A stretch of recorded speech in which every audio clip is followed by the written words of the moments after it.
হ্যাঁ স্যার বলুন। এই শোনো, কাল থেকে তোমাকে অফিসে আসতে হবে না।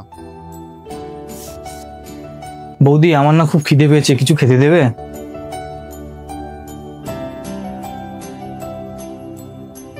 এ বোন তুই কিছু খেতে দে না।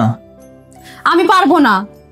আর শোন, তোর কাছে আমি একটা জামা চেয়েছিলাম, জামা তো দিলি না, টাকাও দিলি না, তোর ব্যাপারটা কি? অপু, এই মাসে সংসার খরচটা কোথায়? বৌদি টাকাটা দিতে কিছুদিন দেরি হবে। কেন? না এমনি। ওসব এমনি টেমনি আমি বুঝি না। তুমি সংসার খরচ না দিলে সংসার চালাবো কি করে? আসলে না বৌদি, আমার কাজটা চলে গেছে। তাহলে এবার কি হবে? আমি টাকা ঠিক ব্যবস্থা করে দেবো। আচ্ছা ঠিক আছে। অপু, 1 মাস তো হয়ে গেল, টাকাটা কোথায়? বৌদি আর কটা দিন সময় দাও। আরো কটা দিন? নির্লজ্জ বেহায়া কোথাকার, বসে বসে ফোন ঘাটছো তুমি।